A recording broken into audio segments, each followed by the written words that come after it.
afternoon, folks. Big Bo with RVs with Big Bo at Parkway RV Center. And guys, got another used Class C, a nice one we're going to review today. Another Coachmen Freelander. Guys, believe it or not, that one that I filmed yesterday had some fans. Drive down from Raleigh, North Carolina, almost 500 miles, and purchased it this morning. It was a 29 KS Freelander. So I got another one in. This is a 2017 Coachmen Freelander 26 RS. And a little bit smaller. This one's 27 feet 5 inches long. It has one slide out, so it's a medium-sized Class C. Not too big, not too small. Still got everything you need. I mean, for a couple or a small family. Really easy size to drive and use and park, especially for those of you first-time RVers. This is a great way to get into having a motor home without going out and buying a brand new one and losing, you know, $30,000-$40,000 in the first year you own it in depreciation. So let's look this thing over, guys. It is a 17 model Coachmen Freelander built on a Ford E450 chassis, which is pretty cool. Most of the 26 RSs are built on the 350 chassis, so I don't know if this was just a fluke or maybe it was a half-year model. Might be a 2017 and a half, and they ran out of 350 chassis. They built it on a 450. Hey, it's a free upgrade the way I look at it. 450 is a little bit heavier duty. You've got heavier duty transmission, heavier duty rear end. Still got the 6.8 liter Triton V10, 305 horsepower, 420 pound-feet of torque. Will take this thing up the road faster than you'd ever want to take a vehicle this size, and it's doing like pretty much every Coachman from this era does. You've got some stripes on the cab door cracking. That Coachman yesterday had the same issue. I mean, that's just a cosmetic thing, guys. It is a used motorhome. That's to be expected. You've got the HD Max tinted fiberglass. It looks great. I've got the bays open. Nice outside entertainment center. Furion TV. Furion Bluetooth stereo. Outside speakers. A little bit of storage right here. It's a little bit smaller than the one I did yesterday, so it doesn't have as much storage, but still a pretty good bit. Storage right here as well. The unit has 55,000 miles, which, you know, a little more than some, but not as much as others. So it definitely hasn't been sitting a long period of time. It's got a 4 kW Onan generator running right now, powering everything inside. Dash air's ice cold. Got a nice power awning with a LED light strip. That looks great and works great. I like the fact that they put the strip right here on the body instead of the end of the roller tube. Those reflect off the awning so much better at night than the ones that are on the rolling tube. At least I think it does. And looking around it, guys, I mean, there's no excuses for the condition of it whatsoever. You do have a trailer hitch on the back. It is rated, according to Coachmen, for 7,500 pounds. Now, do I recommend putting 7,500 pounds behind an E450 chassis? No.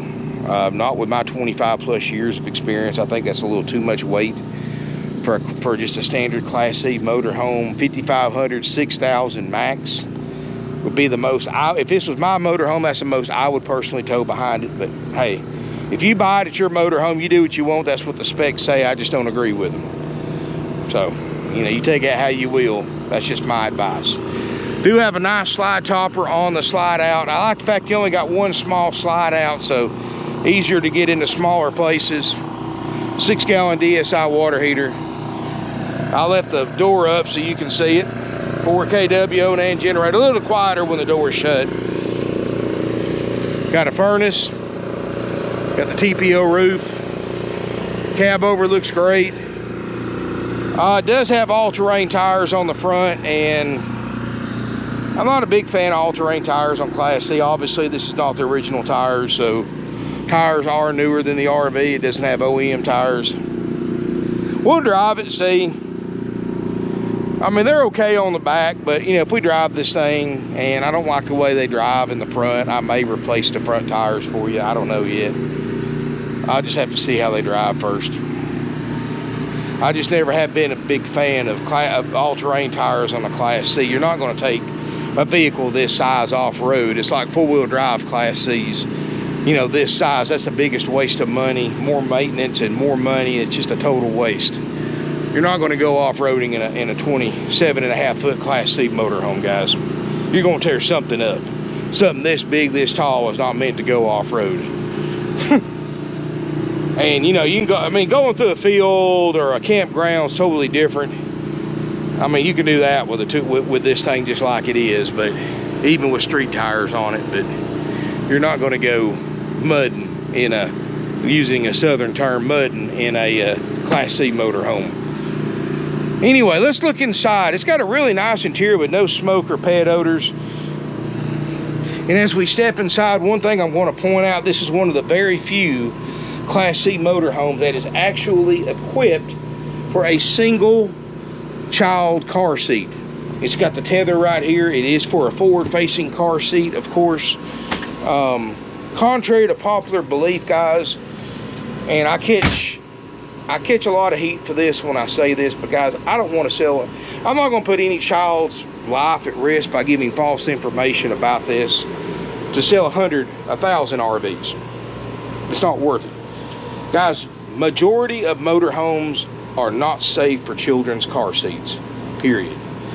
A child's car seat has to be in a seat bolted to the frame, forward facing, that's not in a slide out. And I've seen pictures on Facebook of people with a couch and a slide out with 3 car seats sideways, and I just cringe because I know in an accident, those poor babies, they ain't got a chance in a severe accident. And that's really reckless and dangerous of the parents to do that just for their own convenience. So, and guys, I did extensive research after we had our daughter. I got rid of my 38-foot Class A because, like 99% of the motorhomes on the market, it was not set up to have an approved place for a car seat.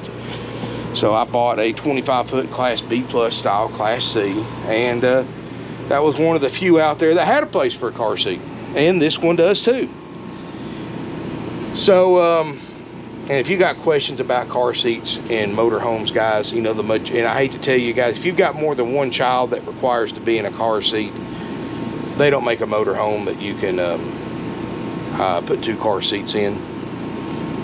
You might as well go ahead and start looking at towable campers, because that's the only way you're going to go RVing. You're going to have your kids in your pickup truck or SUV while you're towing a camper or fifth wheel.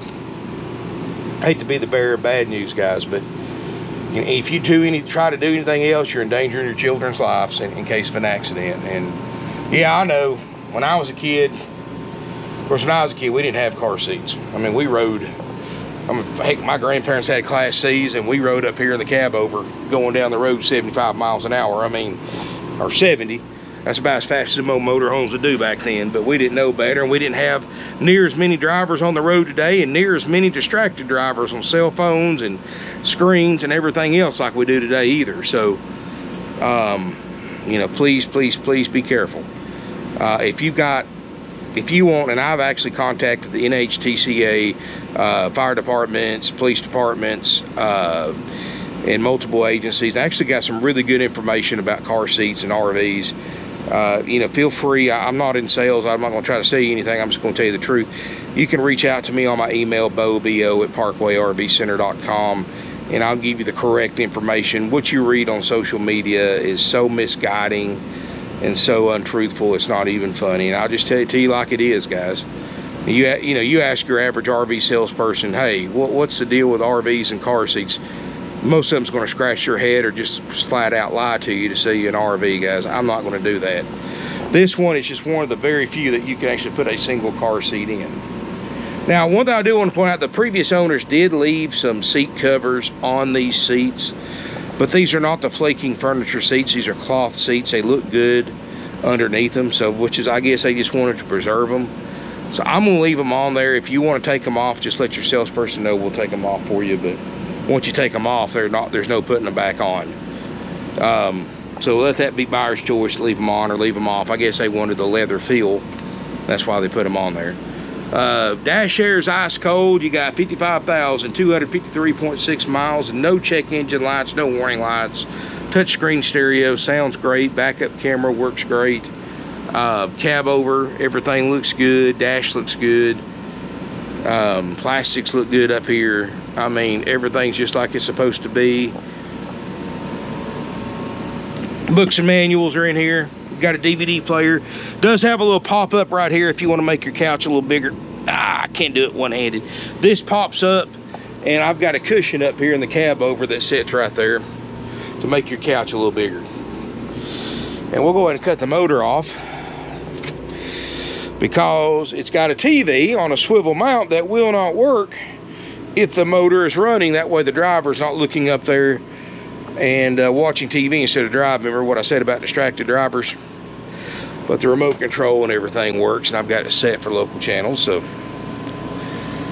TV does work, and I didn't try the DVD player out. I did turn it on, hit the eject button and all that. It works great. I got the Hoff there. All right. This is a 57 by 95 inch Cabover bed, which is bigger than a full-size bed. Full-size bed is 54 inches wide. A queen is 60 wide. This is right in the middle of 57 inches wide, so you're going to use queen size sheets to fit it. You got your ladder. There's your insert for your cushion. This is just on a mount. And push it out of the way. And I'm going to try to do this one-handed, guys, trying to show you how this Cabover works. Try to. Get that ladder out of the way. God, I hope I ain't making you too dizzy.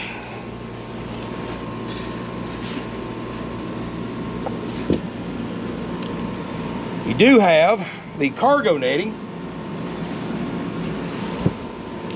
All right, so this right here is your bed folded out, and cargo netting. It's just like a seatbelt buckle. Pop it in there.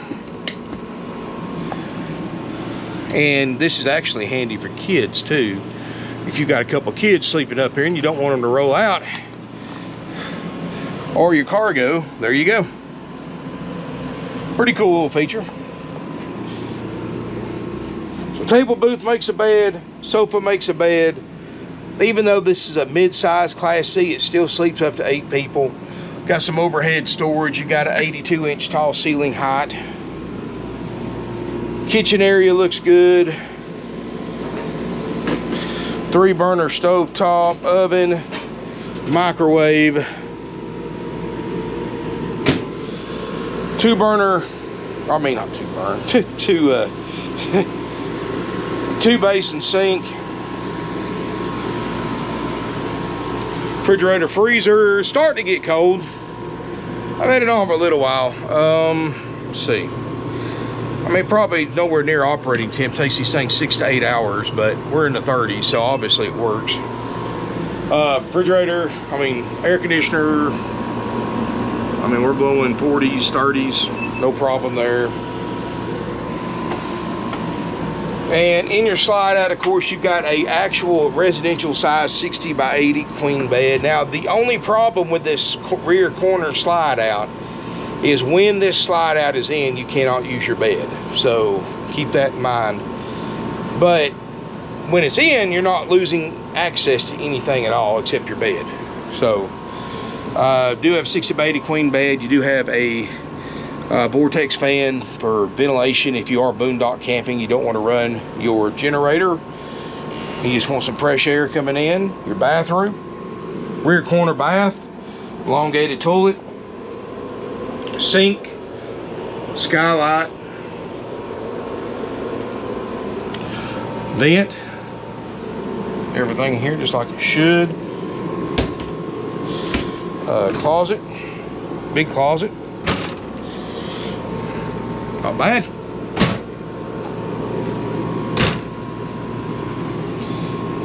Got one step right here. Oof.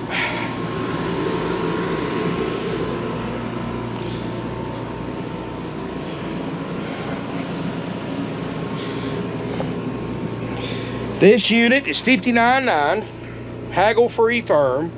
Includes our major systems inspection. What we're going to do, guys, is at that low price, we're going to make sure all your major systems work. We're going to make sure refrigerator and freezer gets to operating temperature. Make sure your air conditioner gets to operating temperature. Make sure your slide works.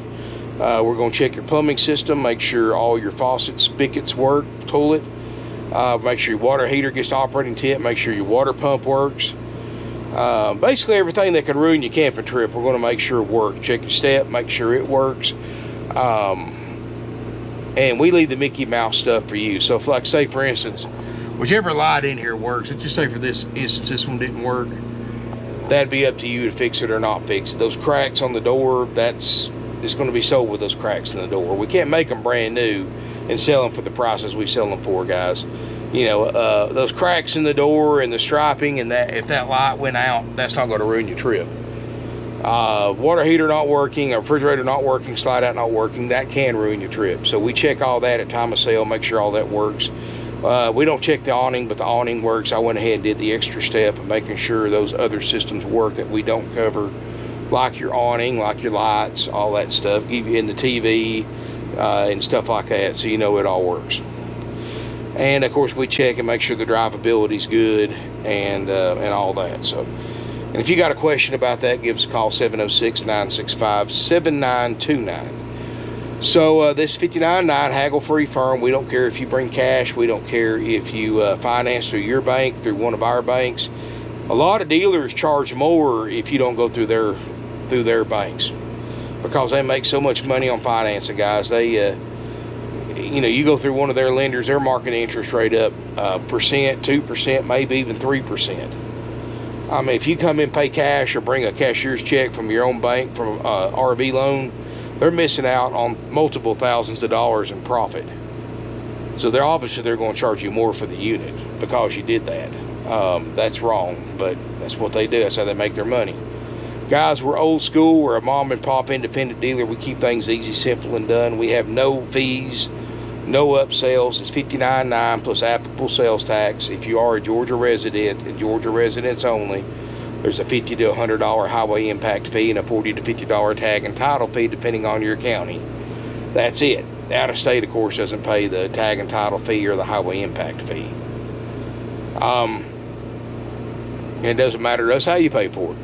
But if you want to take the unit with you, it's got to be verified funds, like cash, cashier's check, or wire. We prefer cashier's check or wire transfer over $100 bills, especially if you're coming across state lines. It's just a security risk.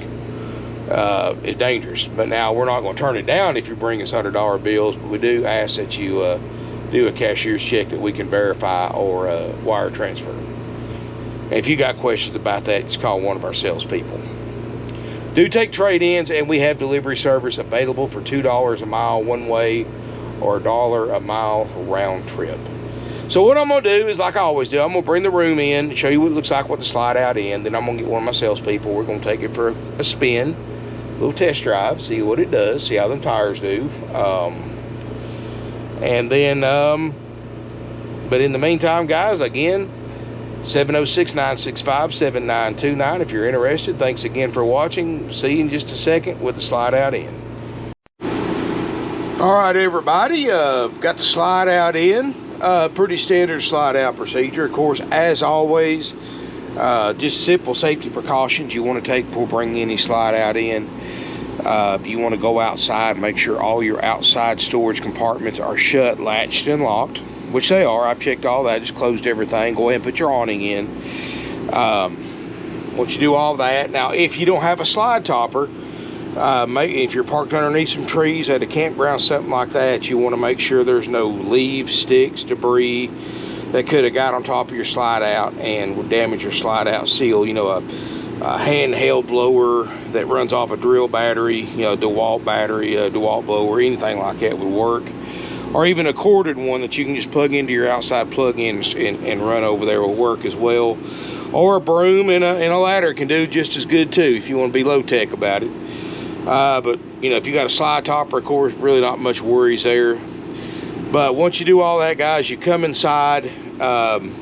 This particular one, you want to make sure your parking brake's on, engine is off. And, of course, you know, the advantage of this particular floor plan with that rear corner slide out is 90% of the interior of the RV stays the same, whether you're driving down the road or you're parked somewhere. With the slide out in or the slide out, everything pretty much stays the same. You don't have to rearrange everything for parking or for traveling. So I mean, everything up here is pretty much just the same either way, whether your slide out's in or it's out. But once you get up here, your slide out switch is right here, by the way. It's electric slide. You bring it all the way in or all the way out, and you want to just pop your mattress over. It's a bendable mattress. It folds in half. Very, very lightweight. I mean, I picked it up with one hand and folded it over. This mattress part doesn't weigh 5 pounds. I mean, it's very lightweight. And you push a button, you bring your slide out all the way in. You always bring a slide out either all the way in or all the way out. There's no in between. If you don't bring it all the way in or all the way out, the slide out seal cannot connect, keep the water out. So if you can't put it all the way out, leave it all the way in. And bring it all the way in. Simple as that. Of course, you got full access to everything except your bed. You still got access to your bathroom, your closets. I mean, there's no difference besides you just lose your bed. So very, very simple. But anyway, guys, what we're going to do is we're going to take this thing up the road for a test drive, and I'm going to get one of my guys, and I'll see you right back from the driver's seat. All right, everybody, now we're going to test drive this 2017 Coachmen Freelander 26RS. Got my good buddy Joe, going to be our cameraman. And guys, show him some love and give him a call or a text if you got any questions about this Class C. Joe, what's your number, buddy? It's 423-702-1310. He'll answer any questions you have about it. And, you know, a good thing about it, that's a cell number, so you can call him after hours. Be glad to help you. But anyway, let's take this thing down the road. Maybe we'll get back when the storm hits. And should be pretty good, guys. I mean, miles don't hurt these things. I mean, these are 55,000 miles. That's nothing for one of these, especially on a smaller one like this, what I consider smaller. Got the 5-speed torque shift transmission.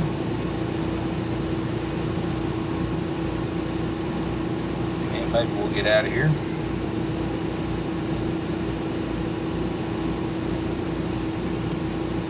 That's all right, guys. Being patient is part of driving one of these things anyway.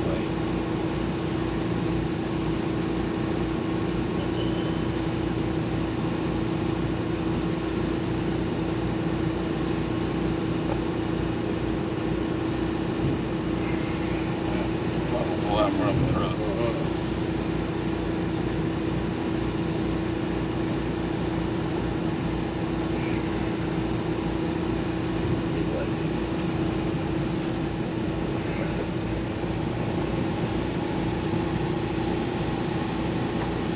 Alrighty, we always get hit with this red light.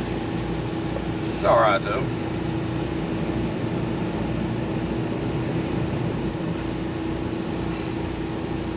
I'm curious to see what these all-terrain tires feel like.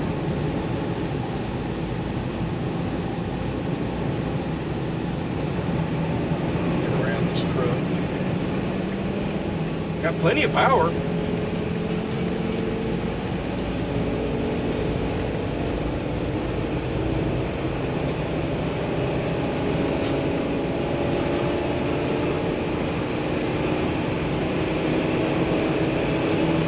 Miles an hour, no problem. Plenty of passive power, even going up this hill.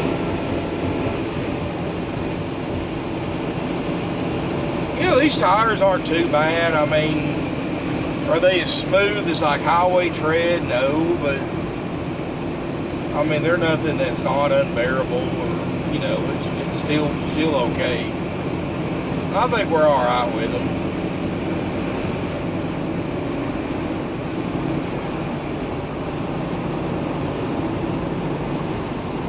I mean, they ride pretty smooth. They just, you hear them a little bit, but you know, that's just part of the kind of tire they are.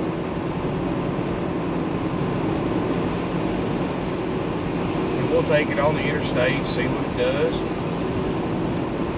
Transmission shifting good.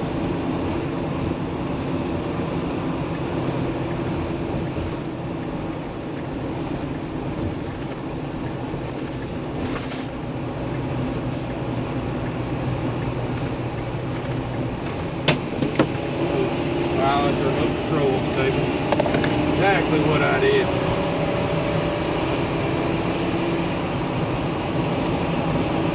let's see here. We're at 60. We're getting on at 65, which is great for an uphill ramp. The cruise control. In fact, I'm gonna lay off of it a little bit. I'm going a little faster than I want to. Hit her about 70 here. Guys, I normally run about 70 max. I usually like to run about 65, but it's not just a safety factor. It's just less flexing, less wear and tear in your RV. I mean, you're driving a box on wheels, so you know the slower the better it is on it. Like right now, we're running about 68 cruise control and just doing fine, guys. I'm not fighting anything. It's kind of nice having that visor, having that Cabover too. You don't have to worry about a sun visor, so you really don't need these things.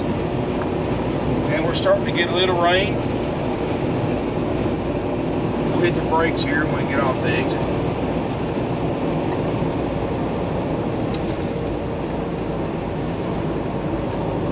Brakes feel good.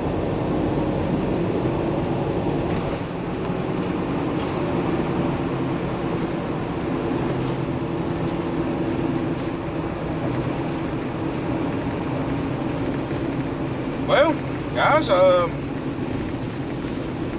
my only complaint, again, tires may make a little more noise than what a highway tread will. Nothing bad, just a little bit more. That's my only complaint with it. But other than that, this thing drives great. That dash air's ice cold. Cruise works great. Brakes feel great. Transmission shifts good. I mean, don't take my word for it. Come drive it for yourself. And always call before coming to look. Make sure it's available. Give Joe a call or text. Joe, what's your number, buddy? 423-702-1310. And he'll be glad to help you out, answer any questions. Thank y'all so much for watching. I really appreciate it. And smash us a thumbs up. Feel free to comment. Hit that subscribe button. Best way to support my channel. Cost you nothing. And stay tuned for some more videos. Thanks again for watching. Look forward to seeing you here in beautiful Ringo, Georgia.